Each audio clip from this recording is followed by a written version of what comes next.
Hello, আসসালামু আলাইকুম। এই যে আমাদের গরুগুলো এখন খাচ্ছে, খাবার দিলাম। সাইলেজ খাচ্ছে, ভুট্টার সাইলেজ নিজে বানাইছিলাম, দেখেন কত সুন্দর করে খাচ্ছে।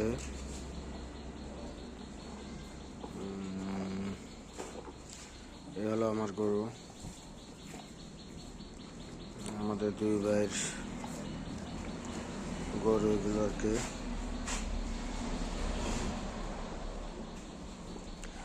গরুগুলো এখন খাচ্ছে, খাবার দিলাম। দুপুর থেকে শুয়েছিল, এখন বিকাল টাইম, এখন গরুগুলো খাচ্ছে আর কি। এই হলো বর্তমান আমাদের গরু অবস্থা।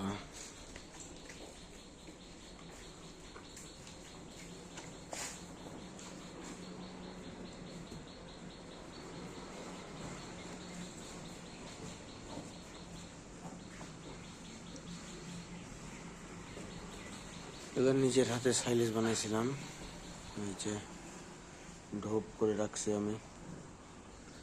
এগুলো নিজের হাতে আমি তৈরি করছিলাম। আপনাদের যখন ভুট্টাগুলো মানুষের তুলে চলে এসেছিল, তারপর তো গাছগুলো পড়ে থাকে ভুট্টোর, সেই গাছগুলো এনে আমি সাইলেজ করছিলাম। তো ইনশাল্লাহ খাচ্ছে আল্লাহর রহমতে। আমি মনে করছিলাম খাই কি না, কারণ গাছগুলো যখন কাঁচা থাকে তখনই এটা করতে হয়। আর এটা আমি যখন করছিলাম তখন গাছটা পুরোপুরি শুকাই গেছিল। তো ইনশাল্লাহ আলহামদুলিল্লাহ খাই, প্রত্যেকটা গরুই খাই মাশাল্লাহ।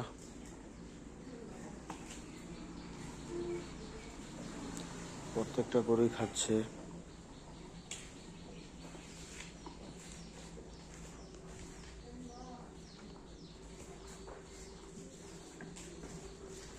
আমি মনে করছিলাম মনে হয় খাবে না, কারণ গাছগুলো বেশি শুকাই গেছিল।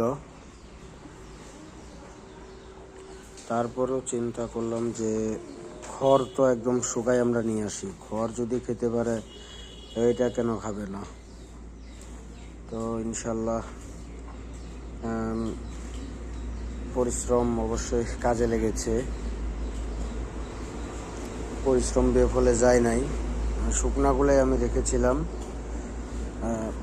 দেখেন প্রত্যেকটা গরুই খুব মজাদার মনে করে খাচ্ছে আর কি, বিরিয়ানি মনে করে খাচ্ছে এগুলো। আসলে সাইলেজ হলো গরুর মাইলেজ, সাইলেজ খাওয়াইলে গরুর মাইলেজ হয়। তো আমি মনে করছিলাম হয়তো এরকম খাবে না, কিন্তু আলহামদুলিল্লাহ গরুগুলো খুব সুন্দর খাচ্ছে।